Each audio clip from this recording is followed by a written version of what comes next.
बिस्मिल्लाहिर्रहमानिर्रहीम।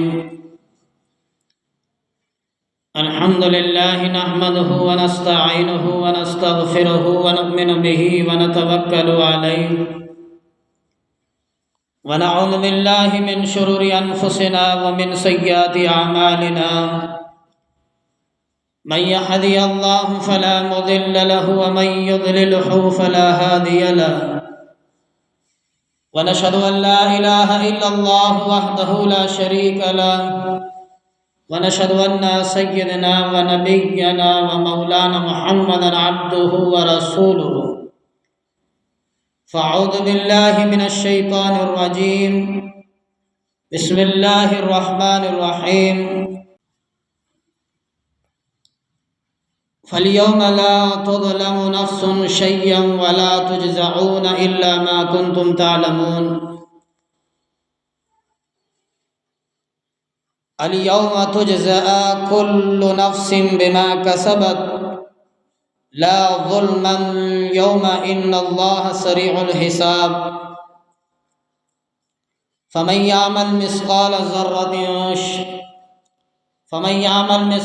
ज़र्रतिन ख़ैरन यरा व मन यअमल मिस्क़ाल ज़र्रतिन शर्रन यरा। बुजुर्गों और दोस्तों, अभी मैंने कुरान मजीद की तिलावत की है। सूरत यासीन की एक आयत है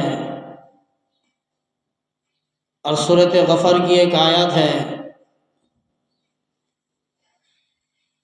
अल्लाह तबारक व तआला ने इन आयात में फरमाया, इन कुरान की आयतों का मफ़हूम है अल्लाह रब्बुल आलमीन की किताब कुरान मजीद और जितने सहीफ़े किताबें नाजिल फरमाई हैं, उन सब में अल्लाह तबारक व तआला ने अपने पैगामात और अपने अहकाम और ज़िंदगी जीने का तरीक़ा अल्लाह तबारक व तआला ने नबियों के ज़रिए से अल्लाह तबारक व तआला ने हमें समझाया है। और अल्लाह तबारक व तआला अपनी किताबों में जो पीछे की उम्मतें हैं, कौम हैं, उनके बारे में ज़िक्र फरमाया और जो आने वाला दिन है जिसको क़यामत कहते हैं, अल्लाह तबारक व तआला उसके बारे में भी इरशाद फरमाया। क़ब्र से लेके हशर, मैदान हशर, पुल सिरात, जन्नत, जहन्नम, मरने के बाद के इनामात अल्लाह तबारक व तआला ने कुरान मजीद में इरशाद फरमाया है। इन आयातों में अल्लाह तबारक व तआला ने हमें बताया है नबी करीम सल्लल्लाहु अलैहि वसल्लम के ज़रिए से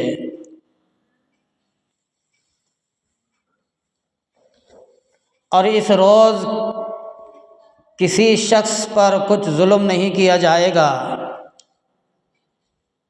और तुमको बदला वैसा ही मिलेगा जैसे तुम काम किया करते थे। ये सूरत यासीन की आयत का मफ़हूम है।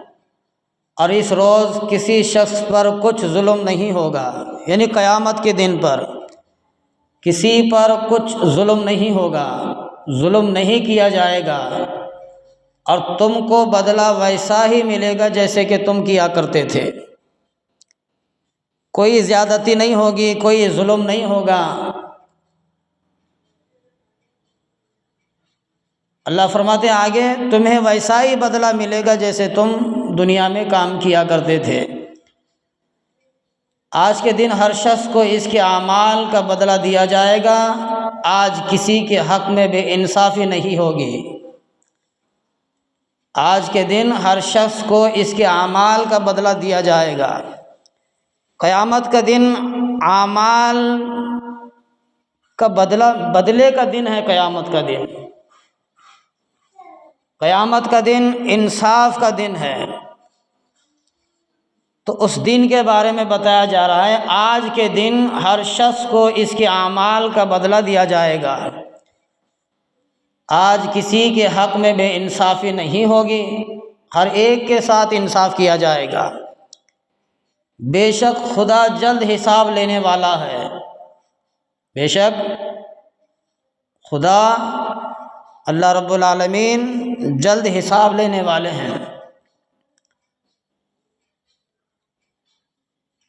तो जिसे फ़मन यामल मिस्काल ज़र्रतिन खैरन यरा वमन यामल मिस्काल ज़र्रतिन शर्रन यरा, तो जिसने ज़र्रा भर नेकी की होगी वो इसको देख लेगा, और जिसने ज़र्रा भर बुराई की होगी वो इसे भी देख लेगा। यानी उस दिन, क़यामत के दिन, अल्लाह फरमाते हैं कुरान मजीद में, तो जिसने भी ज़र्रा बराबर भी नेकी की होगी वो भी सामने आएगी, और जिसने ज़र्रा भर बुराई की होगी वो भी सामने आएगा। तो और हर एक आमाल, हर एक हमारे काम दुनिया के अल्लाह तबारक व तआला कल क़यामत के मैदान में सामने ला कर के रखेगा। और एक जगह अल्लाह तबारक व तआला ने कुरान मजीद में इरशाद फरमाया है, और हमने क़यामत के रोज़ इंसाफ के तराजू कायम करेंगे। फरमाते हैं अल्लाह की ज़ात, और हम क़यामत के रोज़ इंसाफ के तराजू को कायम करेंगे। सो किसी पर ज़र्रा सा भी जुल्म ना होगा। इंसाफ के दिन का हाकिम होगा अल्लाह की ज़ात। इंसाफ के दिन का बादशाह होगा। इंसाफ के दिन का वकील और जज भी अल्लाह की ज़ात ही होगी। हर एक अपने बंदों के ऊपर इंसाफ करेगा, और उस दिन अल्लाह तबारक व तआला तराजुओं को कायम करेगा, और किसी के साथ भी ज़रा बराबर भी अल्लाह की ज़ात बेइंसाफ़ी नहीं करेगी, और अल्लाह की ज़ात किसी पर जुल्म नहीं करेगा। अगर कोई अमल राई के दाने के बराबर भी होगा तो वो इसे हाजिर करेंगे। अल्लाह की ज़ात फरमाती है, हमने और तुमने जितने लोग दुनिया में मौजूद हैं वो सारे के सारे कल क़यामत के मैदान में खड़े होंगे, और अल्लाह तबारक व तआला के सामने हिसाब देना पड़ेगा। अल्लाह फरमाते हैं,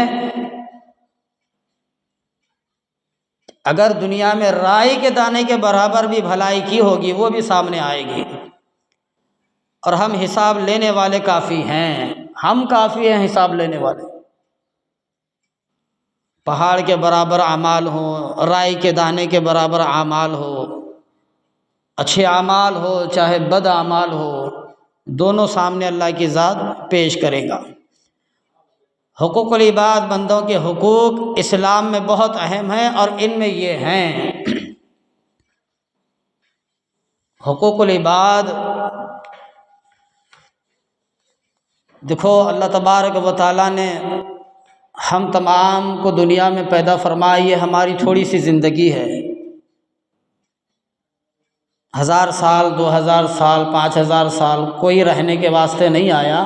ये मुख्तसर से ज़िंदगी है, ये खेल और तमाशा है। न खेल दिखाने वाला रहेगा न तमाशा देखने वाला रहेगा। खेल और तमाशे की जगह है, तो सबको छोड़ करके जाना है। तो इस दुनिया में रहते हुए अल्लाह तबारक व तआला ने बाज़ चीज़ें ऐसी रखी हैं जिसको हुकूकुल इबाद कहा जाता है। यानी बंदों के हुकूक इस्लाम में बहुत अहम हैं, और इनमें ये चीज़ें हैं: जान, माल, इज़्ज़त, और हर इंसान के साथ अच्छा सलूक शामिल है। हुकूकुल इबाद में जान है, माल है, इज़्ज़त है, और हर इंसान के साथ अच्छा सलूक है, जिनमें वालिदीन, रिश्तेदार, पड़ोसी, यतीम, मिस्कीन और हत्ता के जानवर भी शामिल है।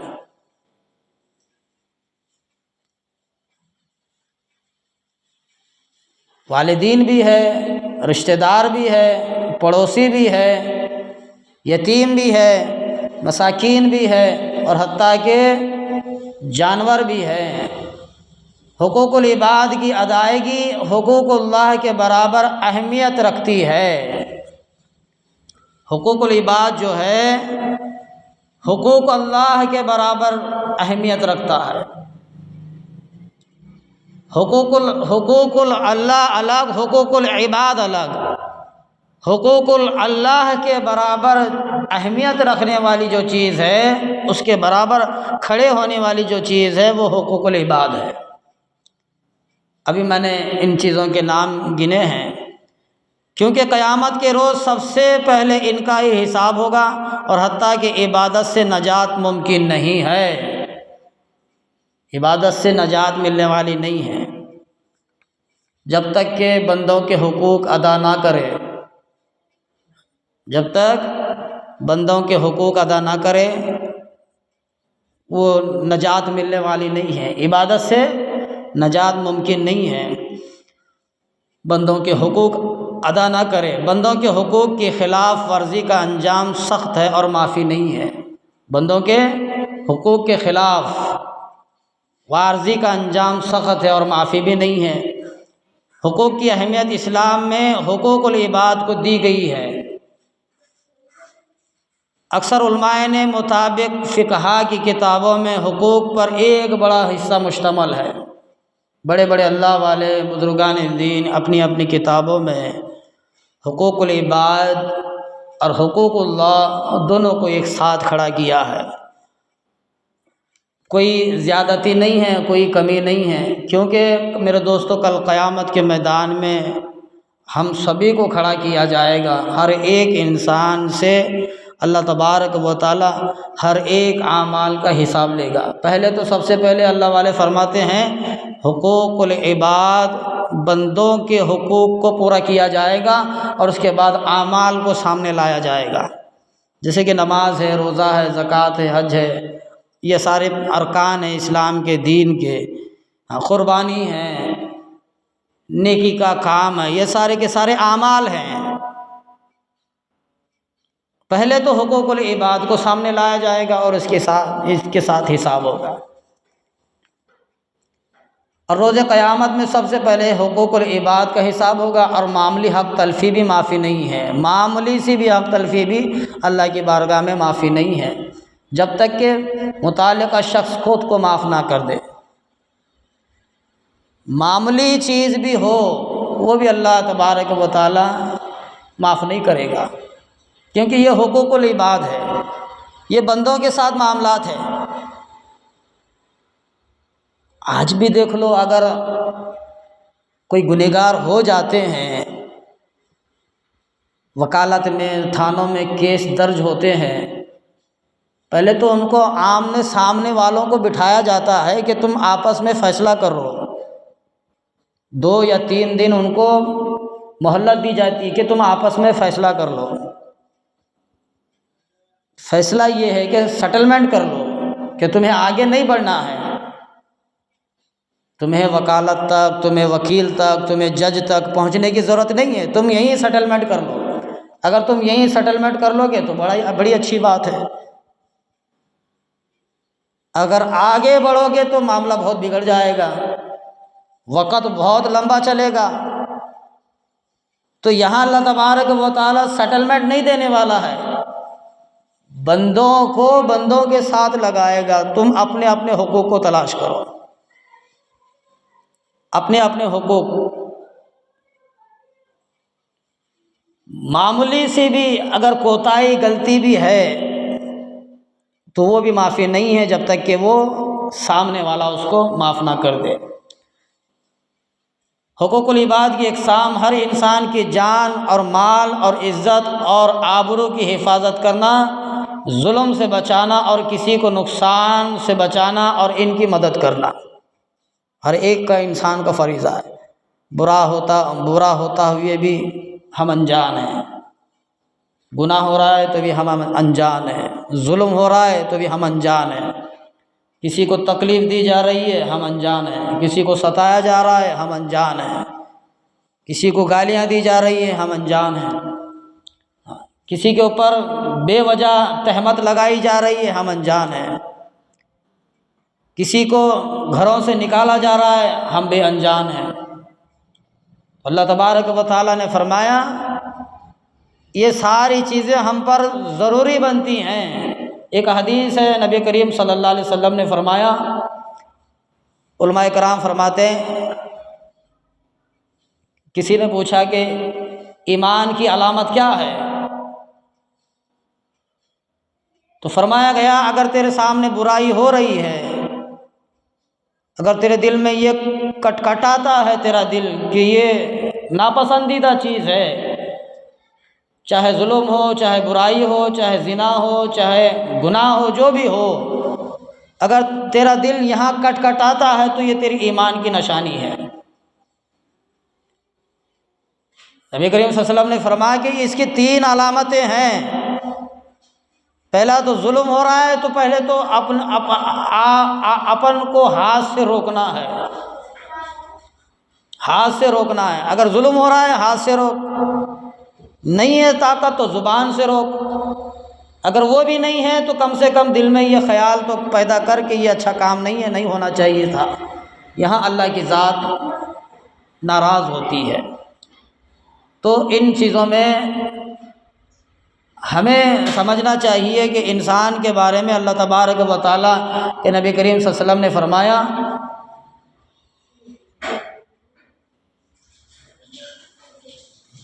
इज़्ज़त एक है और जान एक है, माल एक है और आबरू है और जुल्म है। इन चीज़ों को इंसान से इंसान को बचाना चाहिए। और माशी हुकूक भी ये हैं कि जायज़ तरीके से कमाई हो, बंदों को सूद से बचना चाहिए और हर एक बंदे का कर्ज अदा करना चाहिए, धोखाधड़ी से बचना चाहिए और दूसरों का माल नाजायज़ तरीके से नहीं खाना चाहिए। धोखाधड़ी से बचना और अपनी कमाई मेहनत करके कमाना और दूसरों का कर्ज अदा करना और दूसरों का माल नाजायज़ तरीके से ना खाना, जैसे कि खेत हो, ज़मीन हो, मकान हो, दुकान हो। बाज़ लोग बेवजह बेपूछे इस्तेमाल कर लेते हैं कि यहाँ पूछने की क्या ज़रूरत है, ये मेरा फ़लाँ है। नबी करीम सल्लल्लाहु अलैहि वसल्लम ने फरमाया, ज़मीन में क्यों ना हो, खेत में क्यों ना हो, दुकान में क्यों ना हो, मकान में क्यों ना हो, जहाँ कहीं भी क्यों ना हो, हर एक इंसान को पूछ करके इस्तेमाल करना चाहिए। बिना पूछे इस्तेमाल कर लेने से कल क़यामत के दिन अल्लाह तबारक व तआला बंदों के हुकूक के हिसाब के वक़्त में एक दूसरे के हुकूक अदा नहीं कर सकेंगे, अदा नहीं हो पाएंगे। एक दूसरे के हुकूक, एक दूसरे का हक़ हम कल क़यामत के मैदान में नहीं दे सकेंगे। तो इसलिए हम हर एक मामलात में हिसाब व किताब रखना चाहिए। फरमाया गया नबी करीम सल्लल्लाहु अलैहि वसल्लम ने, अगर दुनिया में बंदा रहते हुए अगर किसी इंसान की एक बालिश ज़मीन भी हड़प ली, एक बालिश ज़मीन भी किसी ने हड़प ली या अपने कब्ज़े में ले लिया, तो कल क़यामत के मैदान में अल्लाह तबारक व तआला 7 तबक ज़मीन उसके गले में डाल दिया जाएगा, एक बालिश ज़मीन हड़पने से। आज देखो एकड़ों के हिसाब से हम रजिस्ट्री कर लेते हैं, एकड़ों के हिसाब से, पता ही नहीं क्या मामला बनने वाला है कल क़यामत में। कल हिसाब व किताब के वक़्त में हमारा क्या मामला बनेगा। एक भाई की ज़मीन एक भाई हड़प रहा है, रिश्तेदारों की ज़मीन ये हड़प रहा है, फलां हड़प रहा है, उसकी ज़मीन इसके नाम हो रही है, इसकी ज़मीन उसकी नाम हो रही है। फरमा एक बालिश ज़मीन क्यों ना हो, अगर किसी ने अपने कब्ज़े में ले लिया तो नबी करीम सल्लल्लाहु अलैहि वसल्लम ने फरमाया अल्लाह ताला 7 तबक ज़मीन उसके गले में डाल दिया जाएगा कल क़यामत के मैदान में। तो इससे हमको इन चीज़ों से बचना चाहिए। हज़रत अबू हुरैरा रज़ियल्लाहु अन्हु सहाबी हैं, बड़े जलीलुल क़दर सहाबी, और रवायात करते हैं नबी करीम सल्लल्लाहु अलैहि वसल्लम ने फरमाया, जानते हो मुफलिस कौन है, मुफलिस आदमी कौन है? नबी करीम सल्लल्लाहु अलैहि वसल्लम ने फरमाया मुफलिस आदमी कौन है? सहाबा कराम रज़ियल्लाहु अन्हुम अजमाइन ने फरमाया हम तो मुफलिस उसको समझते हैं जिसके पास माल दौलत रुपया पैसा ना हो, वो मुफलिस है, और असबाब भी ना हो वो मुफलिस है। तो इस पर नबी करीम सल्लल्लाहु अलैहि वसल्लम ने फरमाया, जो क़यामत के रोज़ नमाज, रोज़े, ज़कात, हज लेकर आएगा, यानी इसने नमाज़ें भी पढ़ी होंगी, इसने रोज़े भी रखे होंगे, इसने ज़कात भी दिया होगा, इसने हज भी किया होगा, इसने सारे अच्छे आमाल, अच्छे काम किए होंगे, ये सारी चीज़ें लेकर मैदान हशर में आएगा। नमाज़ें लेकर, रोज़ा लेकर, ज़कात लेकर, हज लेकर मैदान हशर में ये आएगा। किसी को गाली दी होगी, किसी पर तहमत लगाई होगी, किसी का नाहक माल खाया होगा, और किसी का खून बहाया होगा, और किसी को कत्ल किया होगा।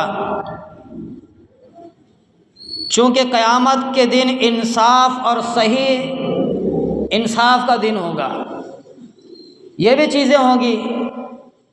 ये सारी चीज़ें एक तरफ है, ये चीज़ें एक तरफ है, ये चीज़ें भी लेकर के आएगा और ये चीज़ें इसके साथ होंगी।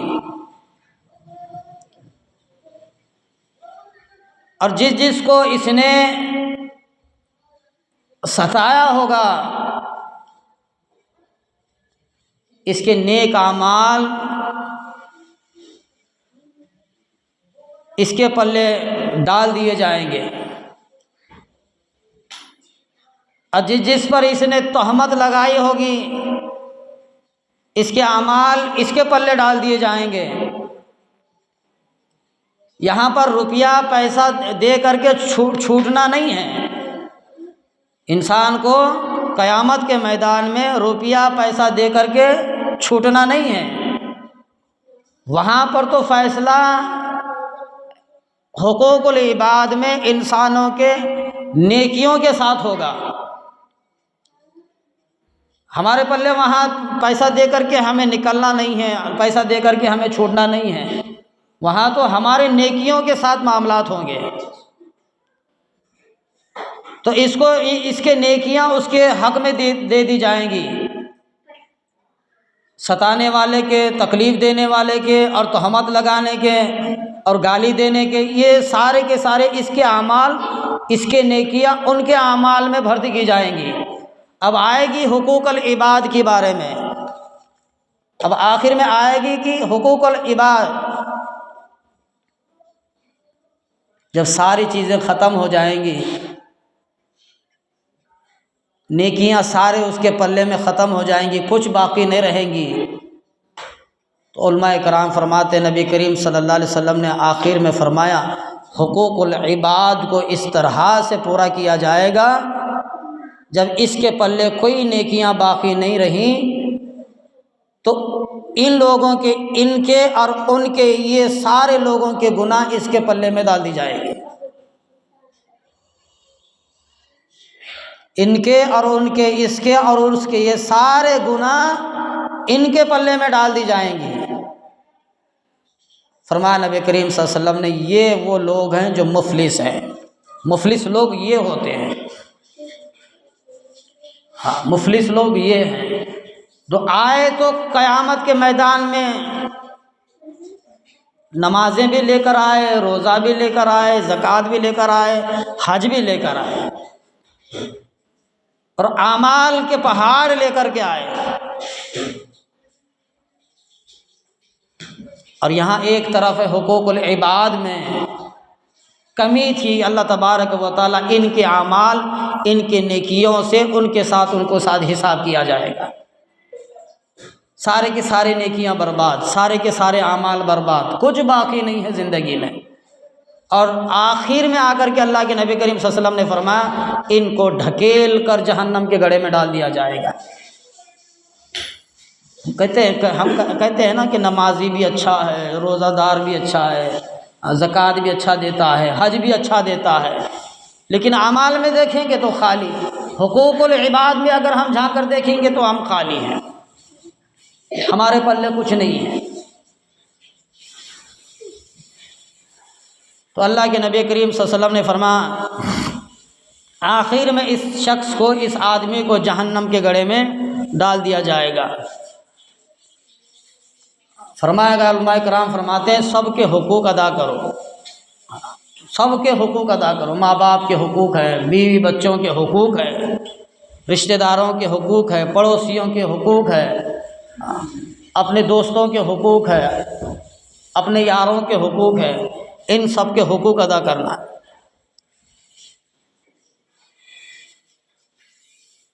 हुकूक का मंशा ये है कि हम उनके साथ अच्छाई के साथ बर्ताव रखना। दीन के मामलात में, दीन सिखाने के लिए, दीन सीखने के लिए, कुरान सिखाने के लिए, कुरान सीखने के लिए, इनको दुनिया समझाने के लिए, दीन समझाने के लिए, आखरत के बारे में, मैदान हशर के बारे में, पुलसिरात के बारे में, कब्र के बारे में, जन्नत के बारे में, जहन्नम के बारे में, ये हमारी जिम्मेदारी है। हर एक मर्द को ये हक बनता है कि अपनी बीवी को दीन समझाए।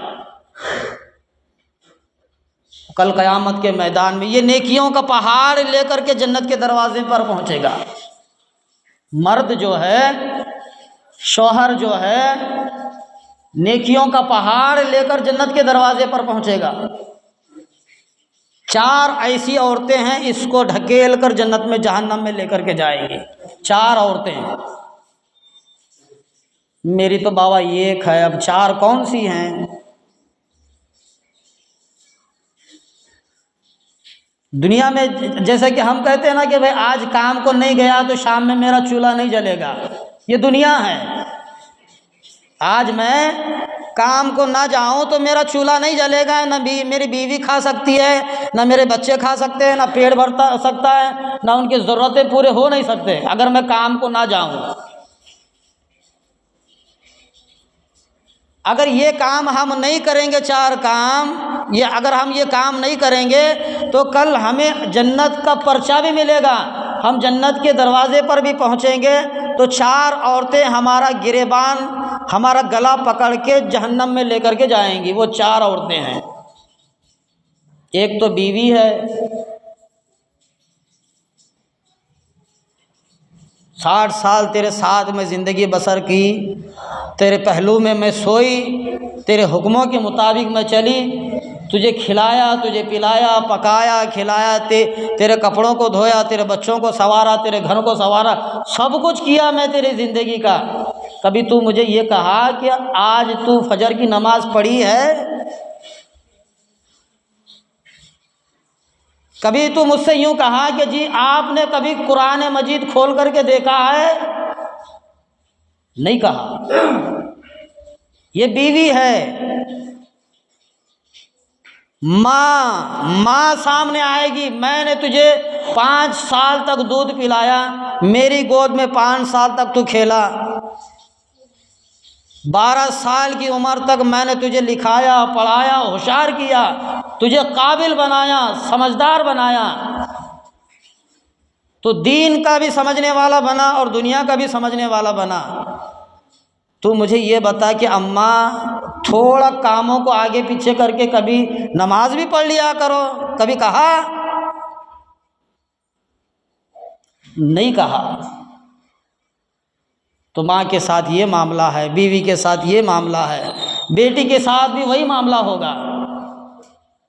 अब्बा मैंने तुम्हारे नुत्फे से मैंने पैदा हुआ, मैंने पैदा हुई है दुनिया में। बेटी कहेगी आपने मुझे अच्छे अच्छे खिलाया, अच्छे अच्छा पिलाया, अच्छे अच्छे उड़ाया, अच्छी अच्छी जगह लेकर के तुमने मुझे फिरा है, अच्छे खाने दिए, अच्छे पीने दिए, अच्छे पहनने दिए, मेरी सारी ज़रूरतों को तुमने पूरा किया और अच्छी जगह देख करके मेरा निकाह भी कर दिया, मेरा घर भी बसाया। अब्बा तुमने कभी कहा मेरे 24 साल ज़िंदगी में कभी तुमने कुरान खोल कर पढ़ने का कभी हुक्म दिया? नहीं। नमाज का हुक्म कभी दिया? नहीं। तो वो बेटी भी होगी, उसको जहन्नम में घसीट कर लेकर के जाएगी। बहन आएगी, बहन का भी वही मामला होगा। मेरे से जूते पॉलिश कर लिए, चप्पल साफ करवा लिया, मेरे से कपड़े धुलवा लिए, मेरे से फलां काम करवा लिए, मेरे से सारे काम तूने करवा लिया, गाड़ी को पोछा मरवा लिया, सारे तेरे काम मैंने भैया दुनिया में किए हैं। मुझे दुनिया में तूने ये भी हुक्म नहीं दिया, नमाज का हुक्म नहीं दिया, रमज़ान आता था रमज़ान के रोज़े रखने का तूने हुक्म नहीं दिया, सदका खैरा ज़कात का तूने मुझे हुक्म नहीं दिया। 4 औरतें होंगी, मर्द को ढकेल कर जन्नत में लेकर जन्नत की जगह जहन्नम में दाखिल कराएगी। 4 औरतें, माँ, बहन, बीवी और बेटी।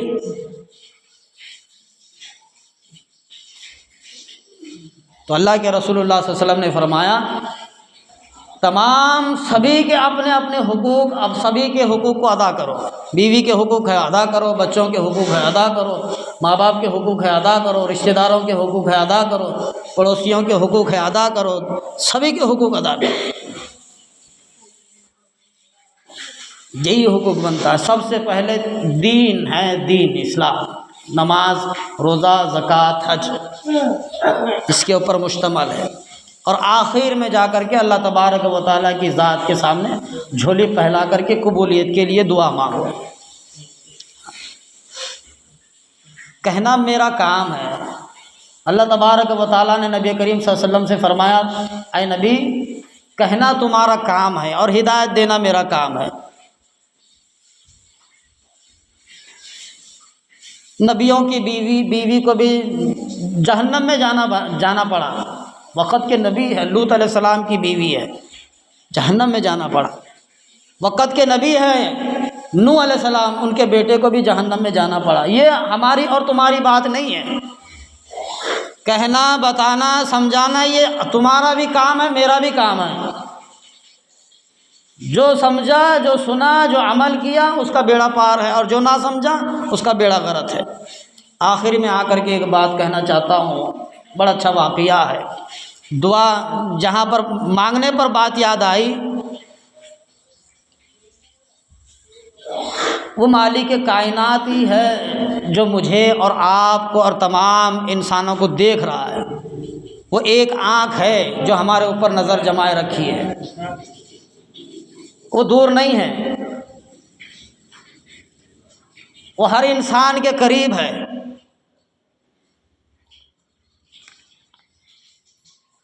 वो एक बड़े अमीर आदमी थे। रात में सर्दी का मौसम था, मियाँ बीवी मिलकर के दोनों खाना खाने लगे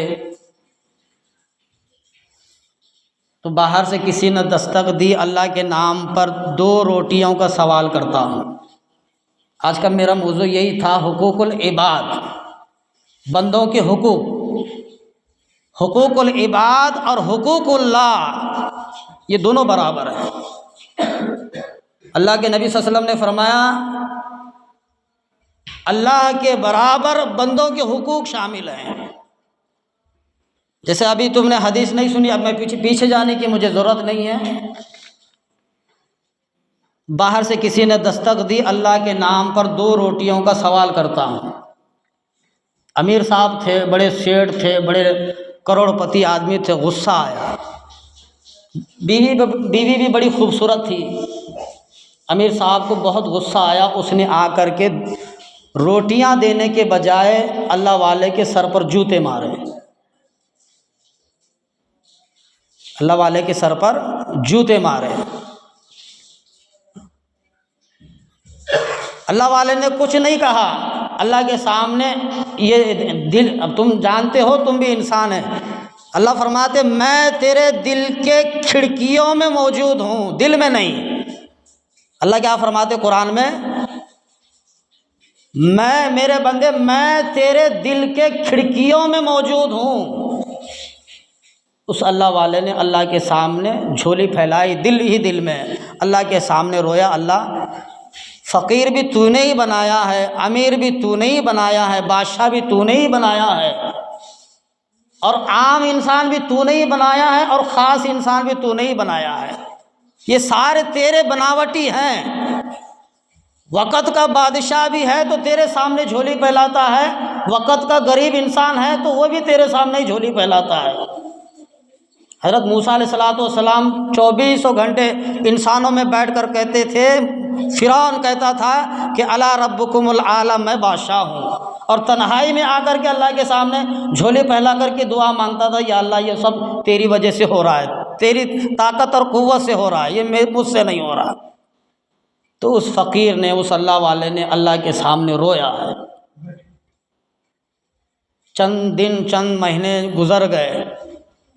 अब ये अमीर आदमी था, एक दिन थोड़े दिन में एक कारखाना चला गया, थोड़े दिन गए फैक्ट्री चले गई, थोड़े दिन चले गए खेत बाड़ी सारा चले गया, थोड़े दिन चले गए सारी प्रॉपर्टी धन दौलत सारा चले गया, ख़त्म। अल्लाह की बात है, किसको ऊंचा चढ़ाना और किसको नीचे बिठाना उसके कब्जे में है। मिनट सेकंड नहीं लगता अगर अल्लाह चाहा। लिख कर रख लो मेरी बात। आंखें हैं, अल्लाह ने जहन दिया है, दुनिया में चक्कर लगा करके देखो दिमाग से, सेकंड नहीं लगता अल्लाह की ज़ात को। सालों कमाया होगा, हज़ारों लाखों करोड़ों रुपए।